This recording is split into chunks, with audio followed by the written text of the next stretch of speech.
Assalamu alaikum. Today my presentation topic is gene expression and its regulation.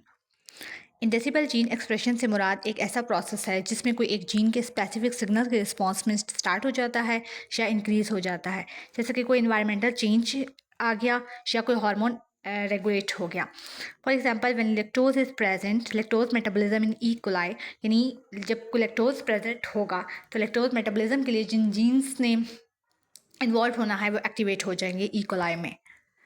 Reactive oxygen species ROS play a dual role in gene expression, यानी जब इसका level कम होगा तो ये transcription factors को like NRF2 को activate करेगा जो एंटीऑक्सीडेंट जीन्स को रेगुलेट करेंगे, और जब इसका लेवल इंक्रीज होगा तो ये ऑक्सीडेटिव स्ट्रेस काज करेंगे, RNA प्रोटीन और लिपिड्स को डैमेज कर देंगे। इस तरह जीन एक्सप्रेशन बिल्कुल चेंज हो जाएगा। Cells balance ROS levels in order to maintain homeostasis and regulate genes which are involved in stress response, proliferation and apoptosis. Proliferation and apoptosis क्या है? Proliferation rapid growth of cells है, and apoptosis क्या है? Controlled phenomena है through which unnecessary cells in messenger RNA is removed. Role of TDP43. TDP43 TAR DNA binding protein 43, a crucial protein है which are involved in various genetic processes like RNA splicing. RNA splicing यानी RNA में से gradually and continuously जो है वो ये introns को remove करवाता रहता है, producing mature messenger RNA। Introns क्या है? नॉन कोडिंग सीक्वेंस है RNA में। Messenger RNA stability, it maintains messenger RNA stability, यानी ये मैसेंजर RNA को स्टेबल रखता है in order to produce protein. Messenger RNA transport, messenger RNA की ट्रांसपोर्टेशन में ये हेल्प आउट करता है जब इसने न्यूक्लियस से साइटोप्लाज्म में जाना होता है।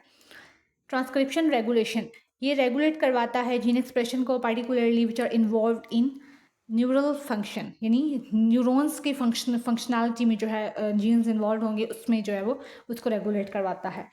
डायसी रेगुलेशन ऑफ TDP43, यानी TDP43 में कोई भी कमी कोताही हो जाए तो ये डिजेनरेटिव डिजीज़ कॉज करती हैं like ALS and FTD। ALS में हमारे पास क्या होता है? मसल्स वीकनेस हो जाती है, वॉकिंग एंड मेंटेनेंस में प्रॉब्लम होती है, और इसमें इंटर न्यूरॉन्स जो है ना ब्रेन के सेल्स वो डैमेज हो जाते हैं। जबकि फ्रंटोटेम्पोरल डिमेंटिया में हमारे पास क्या होता है? मसल्स वीकनेस होती है लेकिन स्पीच की प्रोडक्शन में प्रॉब्लम होती है, और इस तरह इससे हमारे पास जो है वो एबनॉर्मल प्रोटीन बिल्डअप होती है। Role of amino acid, amino acid play very important roles in regulating gene expression. For example amino acid sensing, सबसे पहले सेल्स जो है वो अमीनो एसिड के लेवल्स को डिटेक्ट करते हैं विया पाथवे, और यानी कि पाथवे के थ्रू उन्होंने जाना है like MTOR and GCN2, these both are pathway.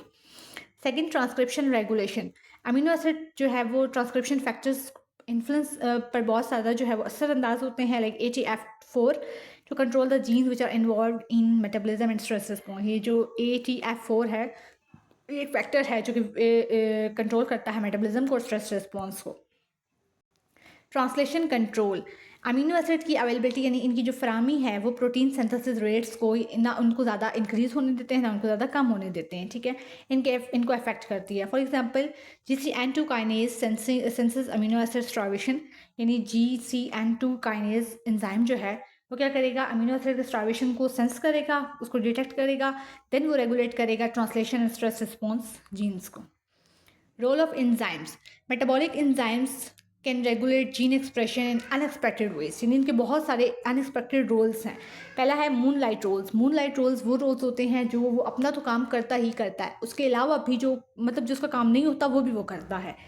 तो some enzymes like glycolytic enzymes bind DNA RNA to control transcription and translation, यानी कुछ एंजाइम्स जो है वो DNA और RNA के साथ बाइंड होकर ट्रांसक्रिप्शन और ट्रांसलेशन को कंट्रोल करते हैं। सेकेंड, मेटाबोलाइट सिग्नलिंग एंजाइम जो है वो metabolite like acetyl coenzyme N positive को जो है वो मेटाबोलाइट्स करते हैं जो कि हिस्टोन प्रोटीन और ट्रांसक्रिप्शन फैक्टर्स को मॉडिफाई करते हैं। Epigenetic control, metabolites influence chromatin structure impacting gene accessibility. For example GLDPH glycolytic enzyme जो है वो RNA के साथ बाइंड करेगा to regulate messenger RNA stability, यानी मैसेंजर RNA को स्टेबल करने के लिए बाइंड करता है। Last conclusion, gene expression is controlled by multiple layers including transcription factors, epigenetics, non-coding RNA introns and metabolic signals जो कि हर सेल में डिफरेंट होते हैं। एंड और यानी इसमें इंडस्ट्रियल जीन एक्सप्रेशन में ज़रा सी भी कमी कोताही आ जाए तो ये बहुत सारी डिजीज़ काज करती हैं, like cancer, metabolic disorders etcetera. Thank you.